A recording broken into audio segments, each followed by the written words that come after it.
Welcome to Zelda's Peaches and Biscuits podcast. I'm Alaina Doughton, the director of the Scott and Zelda Fitzgerald Museum, and I'm joined today with my co-host, Maura Martello, and I am a docent here at the Fitzgerald Museum. I'm also a Zelda researcher and just a huge fan of Zelda Fitzgerald. And we are recording from the sunroom of the Fitzgerald home. Today we want to talk about the honeybees. Who were the honeybees? Who were they, Alaina? It was a group formed by or with Zelda's mother, Minnie Machen. They began as a group in 1903. And the reason that we want to cover them is we want to give you background on Zelda's mother, her family, her sisters, and to show you what kind of family that she grew up in. These were very literate, very cultured, very educated people. I think we've said before, probably a little bohemian as well. Yes. And they also were friends with not only like-minded people, but some very interesting women, I think. And I think what I hope to show is that a lot of the biographers, there's just not much about Montgomery. And what they talk about Montgomery just kind of falls under the Southern Belle umbrella, which I really think is incorrect. Very kind of almost cliche, if I can use that. And we've not really found any evidence that the term Southern Belle was used during this period. I mean, we've gone through a lot of newspaper clippings, family writings, her letters. There's the only instance of Southern Belle that I found in a Montgomery Advertiser, Montgomery Journal from this time refers to a racehorse, a steamship. It's just not a term that people using in post-Civil War South. This is also the time we're beginning to see the beginnings of the suffrage movement in Zelda's early life. So the idea of being this kind of Scarlett O'Hara type Southern woman is something I think is very romanticized outside of the South. I would agree with that. I think that's been a surprise coming where I come from, the Northeast to the South, is realizing that so many of the cliches need to be exploded. Well, also during that time, when you look at the newspapers at that time, and you know, people can go look online, when you put in Southern Belle and then you say click on New York State, there are hundreds. And we'll talk about that more. We'll probably do one, what I call the myth of the Southern Belle. But I think Scott Fitzgerald, like many men of his era, there was a romanticization of the Southern Belle. I just don't think that romanticization existed within the South. In reality. In the South. So you kind of have this north-south divide. So I think a lot of people look at Zelda as a Southern Belle. And I think, if anything, her mother, in terms of when she was born in Kentucky. Her father was a state senator. Her father eventually ran for president after the Civil War. He did end up having a certain amount of electoral votes. I'll have to look it up. But we know her mother, as a young woman, was referred to as the Wild Lily of the Cumberland. This is Minnie. Yes. Her name was Minnie Buckner Machen. Her father was John Machen. He was a Kentucky senator, then became a senator for the Confederacy, I believe. Is that right? I had thought it was the opposite, that at first he worked for the Congress of the Confederacy and then became a senator. No, he was pardoned after. And then became. I mean, when you look at what we think about the Civil War and how we would negotiate these things today, I'm really surprised at how forgiving. I guess it's just in the best interest of everyone. I guess I've had friends compare it to post-war Europe. You know, it's in everyone's best interest to rebuild to kiss Germany. And make up. Yeah, you know, it was. There were no winners in World War II. There were no winners in the Civil War. So we know that her family fled briefly to Canada, came back. Her father was pardoned.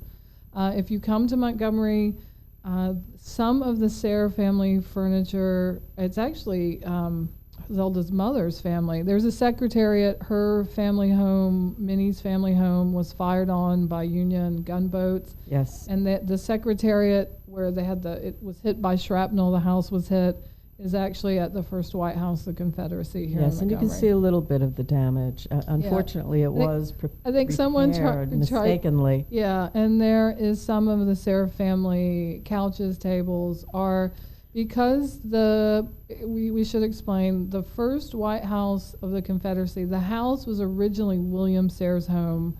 This would have been Zelda's great uncle, her father's uncle. And he originally built the house. He then, he was very instrumental in establishing Montgomery with Andrew Dexter. Everyone knows the name Dexter from Dexter Avenue Baptist Church. That's the avenue that runs up to the foot of the Capitol building. William Sayre was very instrumental in establishing Montgomery, but then he moves to Mobile. It's where he's buried. He's not buried here, to establish the first railway from Mobile to Montgomery because it's a port. So he sells the house, and then the house eventually, I think one or two owners down, is rented to Jefferson Davis. And Yeah, first the house, I think that the house, of course, was moved in the 20th century. It was moved in 1920 to its current location, yes. It was originally on Bibb and Lee Streets, which Yeah. is even further downtown, closer to the river. Yeah. Yes. But the house is still there today, so that's the connection. There's no actual connection between the Sayres and Jefferson Davis, but the house is preserved because that's where he lived at the... I think it was preserved maybe by the Daughters of the Confederacy, if I'm not mistaken. That I think there was a separate... I'm not Group? sure. Yeah, I know that there was a group to preserve the home. I'm not sure. We'll look it up. But it was moved in 1920. Yeah. So there is a postcard in Zelda's scrapbook. You can see it again at Princeton. And that's why she has it in there. It's because it was the family home here in Montgomery. So going back to Minnie, her father was a senator. He then runs for president. She... I think in some of the Fitzgerald biographies, and again, when we say Fitzgerald, we mean Scott, there's the idea that she wanted to be a performer or act. There is some question of whether she was offered a role by the Barrymore family in Philadelphia. Drew offered her a role in Philadelphia at a stock company, probably it would have been. Well, we do, and then there's a question of this is a family story. We have some of Minnie's books here, so we can put her in Philadelphia. We know that the owner of the Philadelphia newspaper gave them to her. We can cover that later. And we know from newspaper clippings also that there was an article saying that she was preparing to take the stage, and then later there's an article saying that basically she had to publicly recant. So I think and instead of being an actor or an actress, she would give these public recitations, which was, I think, considered more socially acceptable. So she must have had a very strong soprano voice. We know from other newspaper clippings here that various performances, vocal performances, publicly. We know that she's published on vocal training. So a very accomplished woman. She's also writing short stories. Poetry. I think we talked about in our first episode how there's the question of this novel, which we haven't been able to find. So as a mother, in 1903, they formed this group, the Honeybees, which we'll read you part of this clipping. So in 1903, Zelda's about 3 years old. Her older siblings, I would say, are 9 or more years older, so they're like 12. So still very active. The Honeybees is the name of a new order soon to be established in Montgomery. The company of appreciative acquaintances are to meet every fortnight, and a few or each are called upon to give some original production and partake, as the name suggests, of whatever deliciousness is prepared for them by the host or hostess. Now it goes on to talk about some of the people. Let me say the first gathering is to be with Miss Frances Griffin, the second with Mrs. J.I. McKinney. Only those who are, quote, gatherers of original sweets, unquote, are to form this human hive of appreciation and pleasantness, although the hostess and host may invite any number of guests when he or she is to entertain. The names of those who are to be invited to contribute to this novel and delightful social order are, and then it goes on to list a group of people, some of whom we know. Yes. So what we'd like to do is I'll just quickly just name who some of these people are, and then we'll go through them because they are a very accomplished group of people. The first that they're talking about, Mrs. J.I. McKinney, is known as Kate Slaughter McKinney. She is a poet and author. She eventually becomes the, you can hear we have the church bells ringing in the background. Oh, yes. We have people peering into the sunroom. Unfortunately, we are closed for them. Must be Zelda fans. Yeah. Actually, I think they are. Yeah. They wanted to take a tour. Unfortunately, we're closed at this point, as are most things. We should say that we record these from the East Sunroom, and there is a lot of ambient noise because we are in a historic neighborhood. And hopefully you can hear maybe the church bells chime. They chime daily at noon, and then again sometimes at 5. It must have driven Scott Fitzgerald crazy, those bells. They go on for and so it is an old house, so all the ambient noise are squeaks from Scott and Zelda's house. Yeah, so we hope you appreciate our ambient cool. noise. So going back to the honeybees, Kate Slaughter McKinney goes on and becomes the poet laureate of the state of Alabama, I believe in the 30s. The next is Mrs. John Lockwood. John Lockwood was a very prominent architect here in Montgomery. They're currently doing a new subdivision called Lockwood in his style. The house, the Fitzgerald's house, we believe is a Lockwood home. There are a number of houses here in the neighborhood which are still Lockwood homes. Yes. 2 doors down is the Tyson Moore home. That was Helen Keller's sister's home. Yes, Mildred. And Helen Keller did spend a lot of time here in the neighborhood as well. We know that house, they have a signed receipt from John Lockwood. So we know undoubtedly that's a Lockwood home. And it has the same parquet floors and basic imprints as this house. So that is why we believe that this house is also a Lockwood home, because it has the same architectural details. And I think at some point we should really do a podcast on Frank Lockwood. Yeah, we will. And hopefully give you more insight into... Just to show you just briefly what a kind of guy he was a member of the Church of the Holy Comforter, which is Zelda's church, basically. And but he, instead of listening to the sermons, would read Agatha Christie novels during... I didn't know that. Her church seemed very... We'll go about her church because... bohemian, maybe. Because later in the 40s, she's taking her art classes, and they have new drawings, life drawings are taking place from, yes, in the 40s. That church, in her lifetime, they moved to a larger building, and the original building, it's still called the Sanctuary, it's still a musical venue, was the Montgomery Little Theater for years. And you can still, have performances there. The next is John Proctor Mills. He was a songwriter, maybe composer. He had some sheet music. We don't really, this is 1903. We're just at the beginning of Victrola's. A lot of music was still performed at home, and sheet music would have been the equivalent of buying or downloading a song or soon to be the record, the Victrola. So he was also known prominently or nationally as a musician. And then you have Clifford Lanier. Clifford Lanier is the brother of Sidney Lanier. By this time, Sidney Lanier had had died in 1881.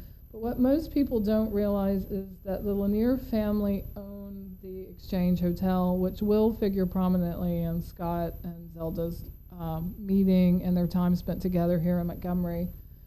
Sidney Lanier was a poet. You could probably help me fill more of this out. Zelda eventually goes to Sidney Lanier High School.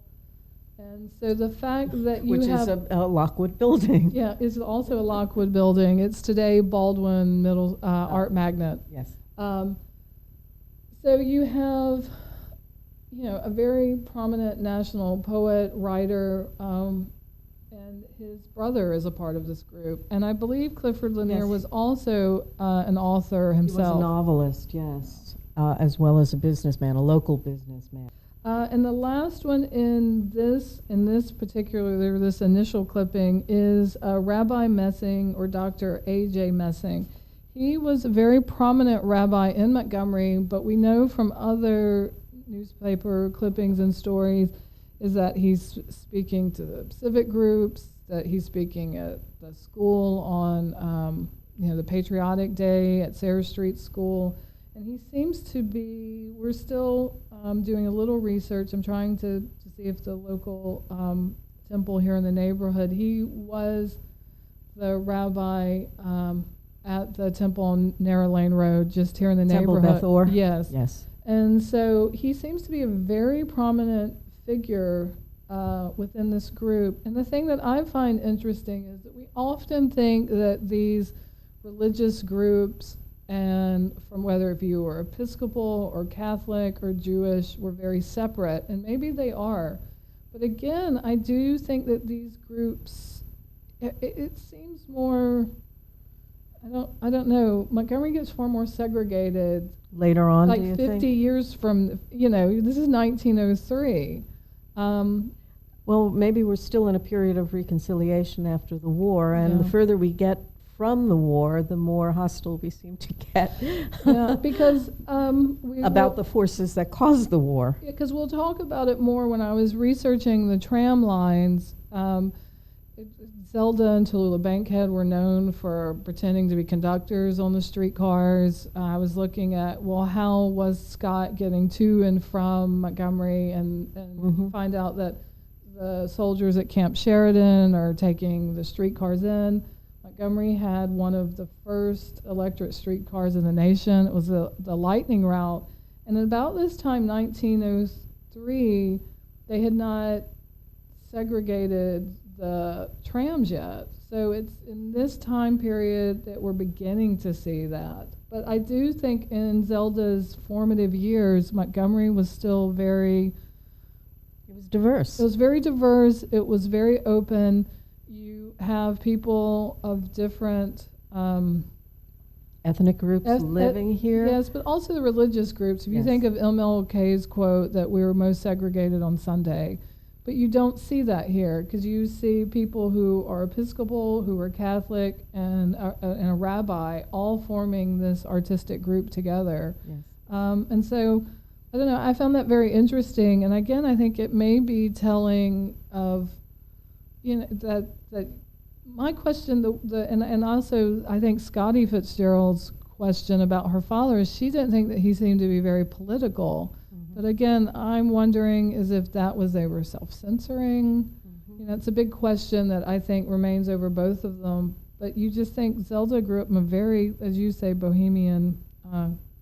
So we also know from some of these clippings, and we will post some of these, what these gatherings were like. They were at various people's homes, and they give these really florid descriptions of what the evening was like, how they were decorated. Flowers everywhere. Which I think is part of the honeybee compare.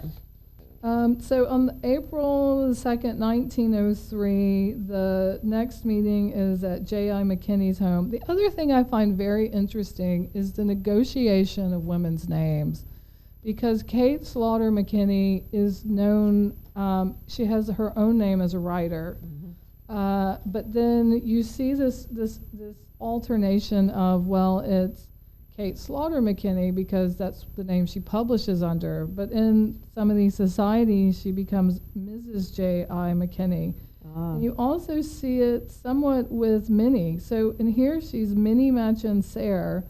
And when they're listing the members of the honeybees, it's Miss Kate Slaughter McKinney, and then Mrs. Minnie Machen Sayre, and then at the end you see Judge A.D. Sayre. But at the beginning, she's Mrs. J.I. McKinney.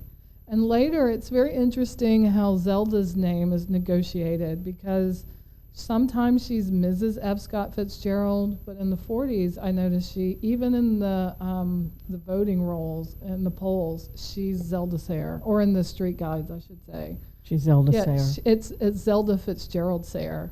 They put the Fitzgerald as if it's Very the interesting. yeah. So it's the idea of So I find it very interesting how even the newspaper isn't quite able to determine that there's this negotiation of their name, where women are just given their husband Mrs. and then the husband's name, but these women seem to retain their name in some way, and I think it may be a slight indication of their, I don't know, the independence that we keep talking about. And perhaps the importance also of their fathers. Judge Sayre Yes. being an extremely important person in Montgomery, obviously, and in the state of Alabama. Now, I have a theory that, Sure. that you may disagree with, I don't know, that Judge Sayre perhaps was dragged to these events. Only because, from what we can glean through the biographies, through Zelda's writings, is that he kind of went to bed very early. I don't know if these. In fact, I'm not really sure when these events took place. Was it on a Saturday afternoon? Was it in the evening? I'm assuming it's in the evening, and I could be wrong about that. I think these are happening in the evening. The thing about going through all the newspaper clippings, and we've gone through a lot. We've been just been reading the papers page to page. What struck me is that a lot of these are happening they're starting at 8, 9 at night. That the time period, like when Zelda is going out, some of these dances go till 1, 2 in the morning. That there wasn't this sense of early to bed, yeah, early to rise. And I also think the biographers talk about Judge Sayre in his later years. That again, this is That's still true. 1903. That's a That they're good still point. a very young couple. The other thing that I found in researching him, apart from the legal, whenever you search for him, it's 90% is his legal career. He's ruled on something, and to be honest, I haven't delved too far. It's just really difficult to parse it all out.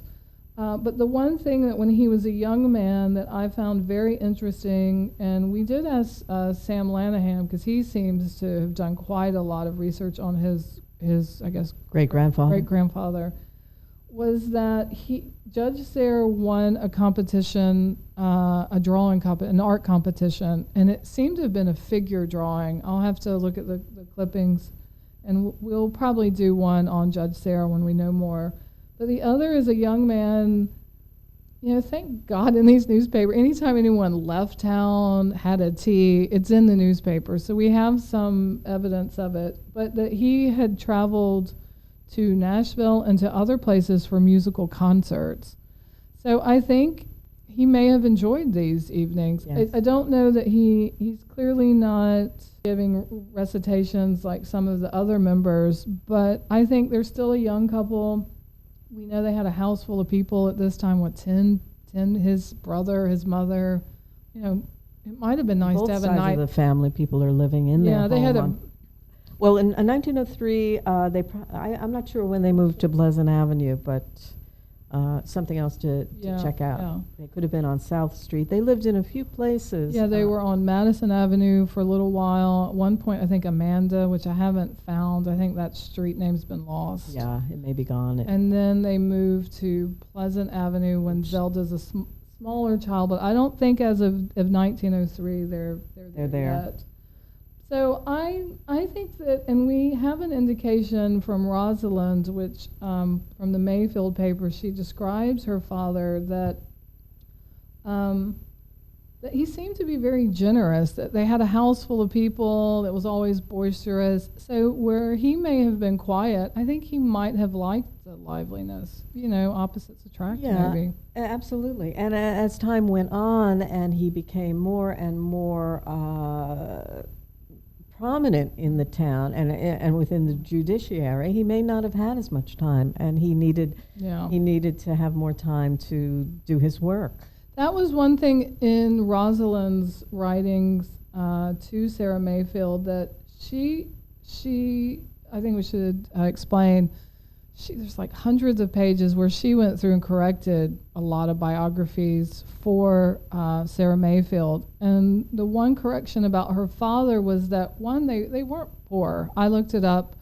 About this time, he's making $5,000 a year, which adjusted is about $180,000. So that's good money. Yeah. So they weren't wealthy in the sense that they were the top business people, but they were very. But he also had a household of 10.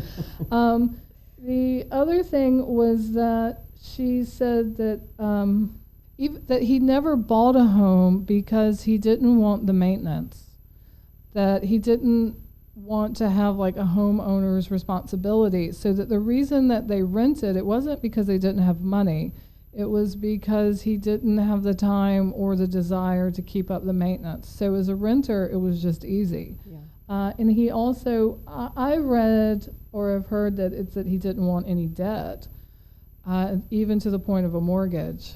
And then Rosalind wrote that it wasn't necessarily that, it was that he just didn't want the upkeep. The upkeep. Yeah. And there seems to be, between Zelda's and Save Me the Waltz and Rosalind's writing, it seems like, I think in one it says that the father wanted to downsize from the big house and the mother didn't, or vice versa.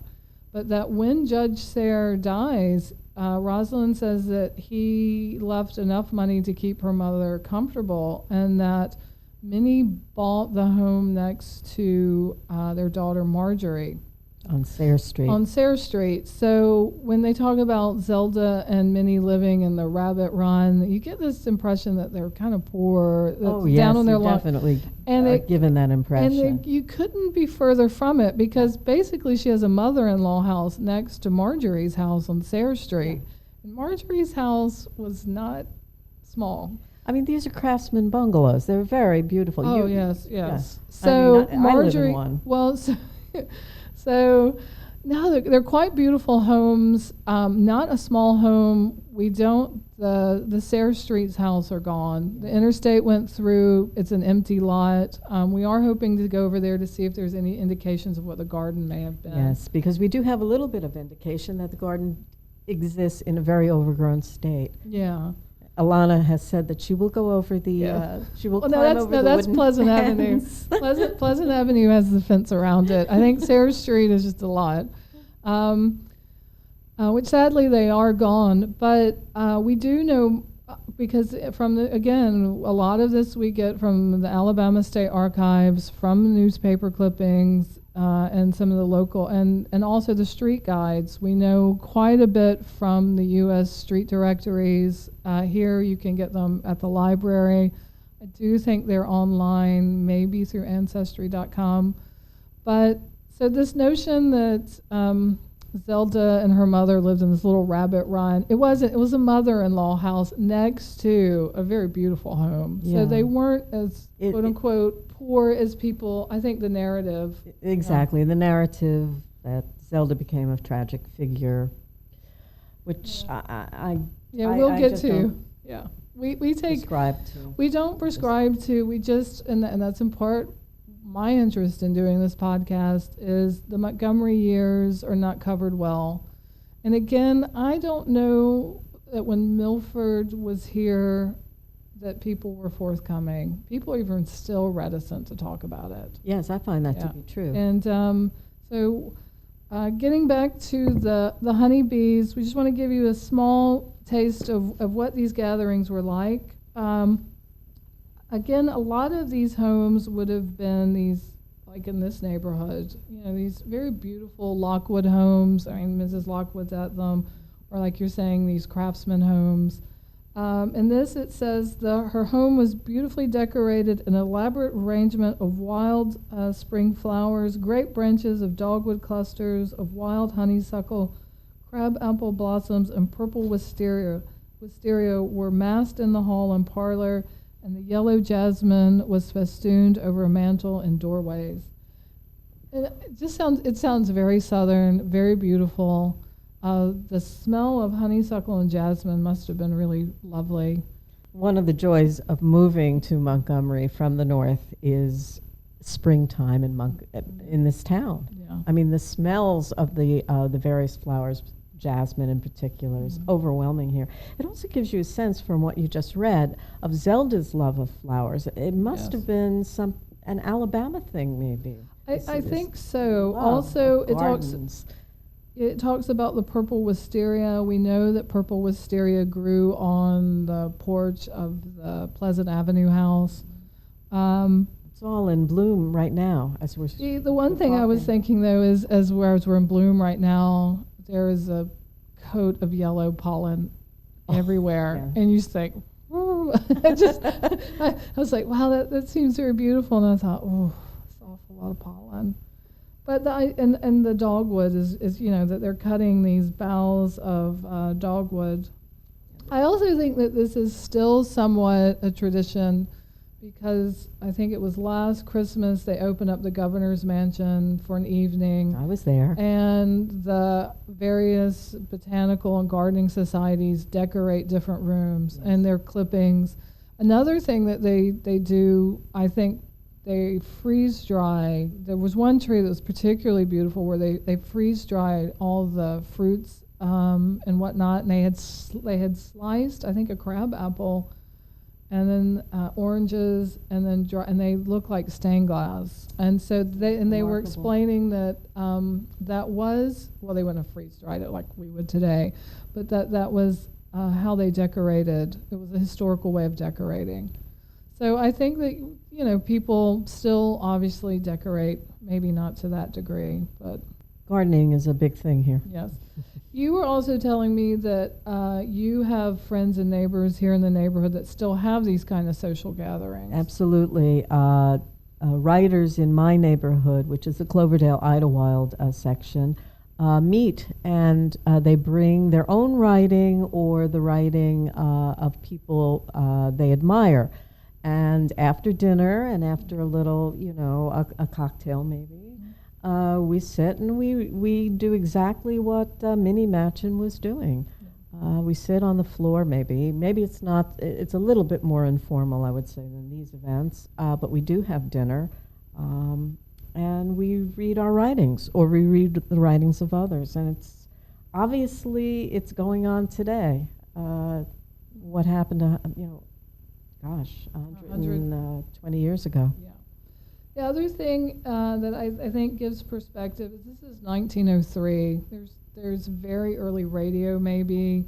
You don't have, obviously, TV yet at all.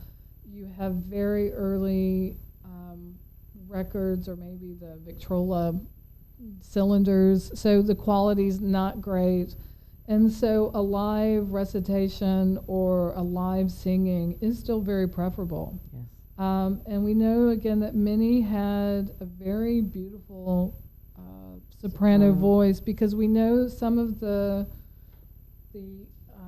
song, because she's not only with this honeybees group, she is giving public performances. A lot of the biographers will say, well, she sang at church, and they kind of dismiss it, but we know, well, she did sing at church, which is no small thing, and Rosalind with her. I think the other thing that we'll find out is that Rosalind and Minnie were both very much stars here. Well, it's interesting they should downplay the role of singers in church, certainly in the African American community. Yes. How many great stars came from singing in choirs? Yeah. And I think that becomes maybe sadly a cultural divide, because you do think how important the African American church is culturally, and then will also be in terms of civil rights.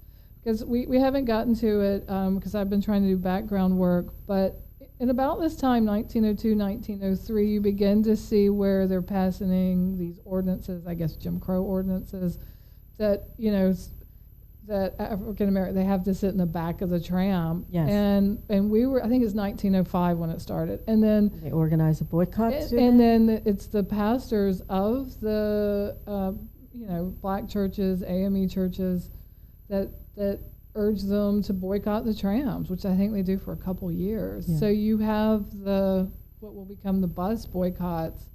And again, the Dexter Avenue Baptist Church is at the top of Dexter Avenue. It's not as if, it's a periphery. That's the thing is it's across the street from the state capitol. Yes, yeah. So let's, so to give you an idea, there would have been a mixture of songs. So they said a song, Eveningtide. We'll see if we can find some of these songs. A poem by Kate Slaughter McKinney, The Decision. She's writing most of hers. It's a poem, Magnolias by John Proctor Mills. An oration and poem by Rabbi Messing. Where is Zelda's mother? Recitation Presto by Minnie Machen Sayre. And the recitation of Katydid. Katydid was an early poem by Kate Slaughter McKinney. She had a collection of poems that was published nationally. So in terms of the influence, I think, on Zelda is that her parents belonged to a group, a literary music group, in which one of the members, Kate Slaughter McKinney, had been published nationally. So you think as early as 3 years old, she grows up with her. She knows this woman is an author nationally. Her mother is writing and performing with her. John Proctor Mills is published. It's sheet music, but is published nationally. She knows the brother of Sidney Lanier, another prominent national author, although he's passed away. She goes to the school named for him, and her parents are friends of his brother. So the idea that going through all of this is that before Zelda meets Scott Fitzgerald, she knows both, not only men, but she knows women who are writers and have been successful not only locally, but at a national level. And we got to get over the idea, propagated, I hate to say, by Scott, that she was not a reader. He says she didn't read books. We know she was a voracious reader. Yeah. In fact, her father's when her father dies, his library is so, I don't say vast, but there's the question of what they'll do. Will they donate it to the state? Will it be sold? I mean, he had an impressive library, and she had full use of it her entire life. I did, and I don't mean this to be an attack on Scott Fitzgerald, because I have no interest in that. Simply that I think when he was writing letters to, he wrote a letter to Zelda trying to explain to her what a book is, sarcastically. And I think he was just encouraging her to read books, but I think many of Scott's biographers have taken letters like this and twisted it into her not being a literate person somehow, or not enjoying literature. I think they had very different tastes. I think that may have been, I don't think he necessarily, because we know that he makes fun of that she likes the Rubaiyat of Omar Khayyam, and we have her brother's copy here. He couldn't stand that she and her family liked to read it. Everyone read it. It was a huge bestseller. I know, but there's a transcript, and he's very angry, and he says it by name. He just and then I just find it funny that we do have the copy here at the museum, and it was Anthony's copy. Her brother. We call her brother Tony.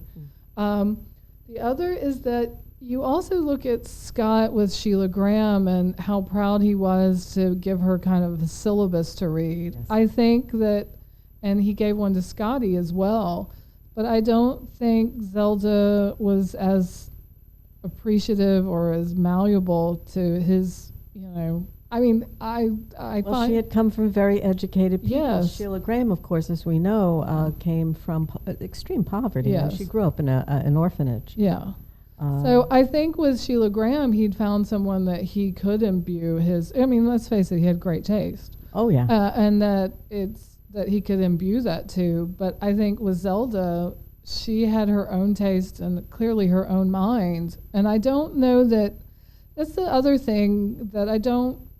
Even still, having been from Alabama and traveled and lived overseas, that it's the kind of Forrest Gump mentality of Alabama. Oh, that's interesting. And so that I think Scott may have had, this romanticization of the Southern Belle as this kind of submissive, demure, clinging vine. Yes, type and you woman. you see it in the descriptions of films from the time. If you go through in New York, there's a play in the 20s called Coquette about a Southern Belle, which ends in suicide, starring Helen Hayes. It's her great adult role that made her a star on Broadway. So yeah, you're right. It's an absolute cliche that I bought into for years. Well, and then I think it's reintroduced, redeveloped with Gone with the Wind. Absolutely. And so you look at, and Scott did work on Gone with the Wind, as a script doctor. So I think I was really fascinated. I gave a paper not long ago at a Southern Studies conference on the myth of the Southern Belle, and that you don't see that term used towards Zelda till the 1970s. Yeah. And so it's clearly post Gone with the Wind. But again, it's this romanticization of the Southern Belle. I found it interesting. The first time you see Southern Belle and Zelda is actually in a review of Mayfield's book. And they refer to Sarah Mayfield, as a Southern Belle, writing about her friend. And you just think none of these women were. Yeah, they just weren't. And I just think you see that the examples set for them are from these groups like the honeybees. Because Zelda's mother could have belonged to a more traditional group. There were these. Oh, I see what you're saying. So, yes. And instead, they created their own intellectual group. Yes. And I find it very interesting how diverse that group is. That you do have these women, and that it's not solely a women's group. Because a lot of the other groups at this time just would have been like a women's bridge club, or you have, I think, the No Name Club. I haven't really worked it out, that there are these women's only societies that may or may not be associated either with a country club or a church, and instead that you have this society of intellectual men and women, and that you have Rabbi Messing. And then I was going through, and for example, the Lockwoods, the Sayres all went to Holy Comforter, which is Episcopal, but you also have some Catholics here. Mm-hmm. And we normally think of these as being, I don't know the word segregated, but you wouldn't expect it. So the fact that they've formed their own group, and that these are artistic people. I mean, you have the wife of the most prominent architect and a wonderful architect meeting. It's a very diverse group of talent. Let's see if there's any more. I was trying to see if there was a song that Minnie, White Rose, words and music by Mrs. McKinney, and sung by Minnie Machen Sayre. The other thing is we will probably do a full podcast maybe, or go back to Kate Slaughter McKinney.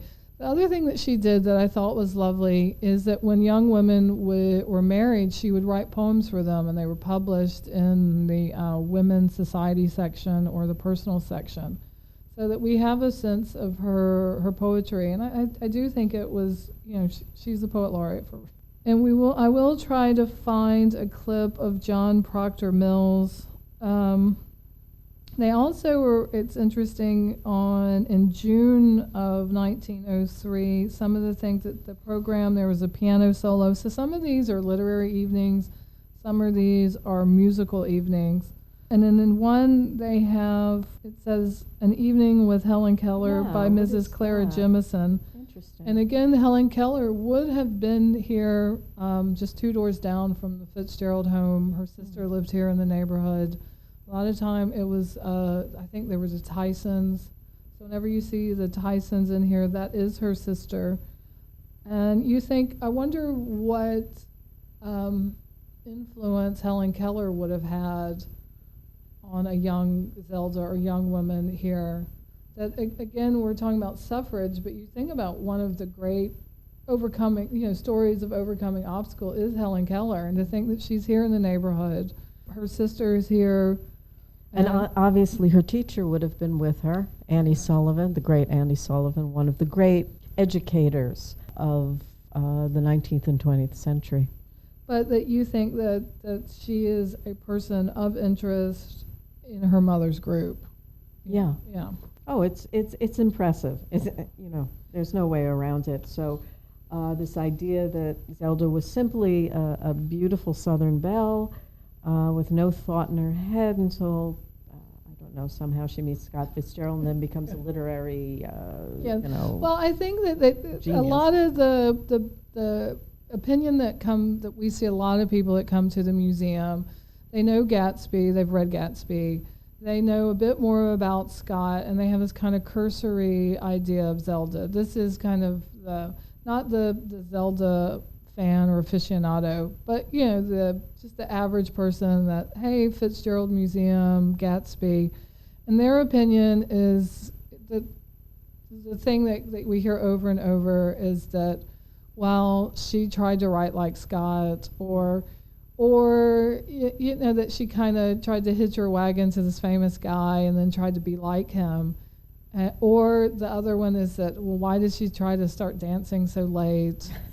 And I just think that, unfortunately, we kind of want to clarify that narrative on her, that she was amongst very literate, very educated, very cultured people, and that Montgomery just wasn't this backwater. Again, it was at the fore of innovation for its time. First electric streetcars, the first airplanes, some of the first gas and electric lights, lit downtown. So you think she's living at the height of innovation at that time. Mm-hmm. So when she goes to New York, you get the impression that it's fun, but she's not overly impressed, and people don't kind of, you get from Scott's classmate, is it McKay? It's who the little rich boy is based on. Alexander McKay, I think. Yeah. And they talk about how, she wasn't that impressed. But when you compare Montgomery, which was called Paris of the South, and the innovations that she saw, there wasn't anything really new. It was just New York was probably on a bigger scale. Yeah. I totally agree with that.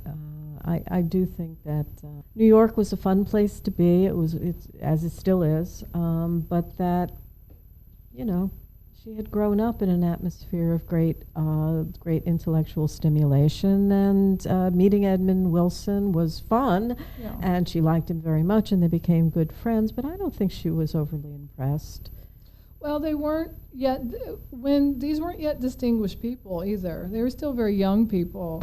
And one other, in the May meeting of the Honeybees in 1903, Colonel Mosby was there, and that really interested you. Yeah, it obviously is a reference to John Singleton Mosby, who was a famous, legendary, I would say, Civil War fighter, colonel, obviously. He was called the Gray Ghost. Now, I have been doing a little research, and I think he may have, at this period in time, 1903, he may have written his memoirs and was traveling throughout the South, perhaps talking about it. At this event, he was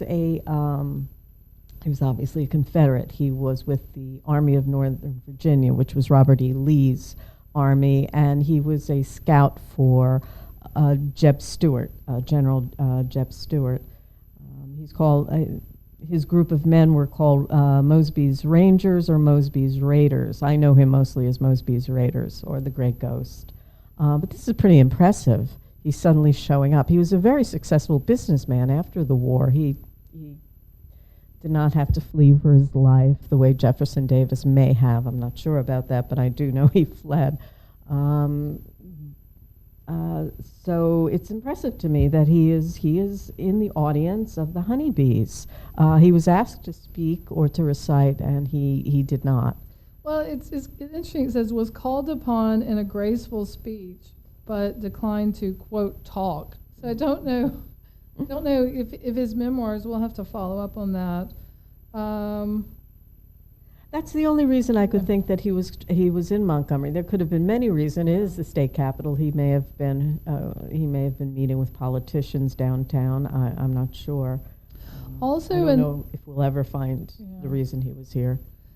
In this gathering was hosted at Mrs. Browder's home, and we believe that this was Eleanor Browder's mother. And again, Eleanor Browder is a classmate and lifelong friend of Zelda. And so you think that even Zelda's classmates, her parents are hosting these, that these young women had mothers and parents who, again, weren't Southern belles, that this was a really more socially forward. Well, I think that this gives us a little bit of a clue as to Zelda's literary heritage and how she fits in with her writings, with her being inducted into the Alabama Writers Hall of Fame. Perhaps she didn't even have to meet Fitzgerald to become a fine writer on her own. I don't think there's a question Scott is the better writer, but he was also more disciplined, and I think that that's the one unfortunate common theme with Zelda is that she was clearly a very gifted natural dancer. She was very athletic. However, she didn't pursue it strongly. We know, for example, she's dancing with Amelia Harper Rosenberg. They dance together, and Amelia Harper Rosenberg, is more disciplined, goes on to study in New York, comes back. And I think Zelda, you see this a lot where some people are naturally talented, but they don't have the overall discipline. And I think you see that she may have become a great ballerina, but she didn't train as a young woman. She may have been an even greater writer, but I don't know that she, like Scott said, she didn't have the discipline to edit. And some will say he over-edited. I mean, that's not my argument, but one wonders. But then you also have the negotiation of, well, she's the wife in this situation. Is she supposed to be keeping house? You know, that's the question. And that's the other thing that I find interesting about the women in these groups is that we know that Zelda's mother had a cook. She oversaw the house, but clearly these are also women who are wealthy enough that they do have leisure, some kind of leisure time that they can write, that they can practice, that they can perform. Laundresses, cooks, housekeepers. Yeah, they're very lucky in that regard. So I think that has to be said, where Scott and Zelda always seemed to have some kind of domestic help, but it was a question if they could really afford it or not. And I wonder if that's... and they had an eccentric attitude towards them. Sometimes I think they partied with the Fitzgerald. We know that there are photos when they're in Connecticut. They had the Japanese butler, and you have to look because he's in all their photos. He's just seated with everybody else. You can find him because he's got a little bow tie on, but. Well, if I could just briefly interject, Scotty got in trouble with the French ambassador in Washington, D.C. Back in the 60s. She was I'm talking about Zelda's daughter. Yeah. She was a hostess in Washington, D.C., and she seated one of the children's governesses next to the French ambassador. And when he found out that she was the governess or the nanny, he got up and stormed out of Scotty's house, saying, "You have insulted the nation of France." So obviously it ran in the family. Well, I just think that they were very maybe egalitarian in that way. I don't know, were they? I love that story, though. Can you imagine? But you see it throughout their lives. I just don't think it originated with them. I think that you can see the antecedents here with Zelda's parents, who weren't these kind of stiff Civil War Southerners that Victorians. they didn't seem to be. And the poems that they are reading also, we haven't really gotten into it, but Zelda's mother was very fond of the French female composer. I think it's Chaminade. Our French is not good, but and if you listen to any of her pieces, she was a bit forward as a composer, but again, a female composer who was very daring for her age. And so again, I think Zelda is raised in this atmosphere of strong women who are authors, writers. We haven't talked about Anne Goldwaite yet. We know that Zelda's mother knew Anne Goldwaite. Anne Goldwaite was from Montgomery, was probably one of the first American artists to earn her living as an artist. She was friends with Gertrude Stein, met Gertrude Stein in the Luxembourg Gardens, is painting, President Wilson, Edith Wilson's portrait. She wins medals internationally. So yet again, a very young Zelda would have known not only women who were known nationally as authors, but nationally as a painter. And her classmates are studying and traveling nationally as dancers as well. And then you throw Tallulah in as they get older. The idea that the possibility was there she had to have had from a very young child. So I don't think that when she meets Scott Fitzgerald that she's looking. I think they're very kindred spirit, but I don't think she's looking to become anybody's protege. Yeah, I just don't think that the idea that he opened this world of possibility to her in the way that people seem to think. I think she found someone that, I don't know if willing accomplice is the right term, but I don't think that he introduced the idea to her. I just think she found someone that was willing to go on the journey, or that she could go on the journey with. But I don't think that she was just this, demure Southern belle who'd never, that he opened this dream vista for her. That I just think she found someone that she could. Mm-hmm. And he provided, he provided many things, but he did open a financial world to her. Yes. The one thing is we get to their meeting is, I don't know that she wanted to stay here. I do think she was probably bored here. But 18 years old. Yeah, but I do think that her family gave her a very strong cultural base. I think we can both agree on that. Yeah. So I think that kind of wraps up the honeybees. Again, if you have any questions or interest, you can email us at zeldaspeachesandbiscuits@gmail.com. We do have the podcast Facebook group. You can join us there, post any questions or ideas there. We will have some of these poems and clippings on the Instagram, but then also on the Facebook group. And until then, we hope you're all safe and well and staying at home. And when it's all over, we will be throwing a big gala party coming out of Prohibition parties. So hopefully that will be sooner than later. But until then, take care.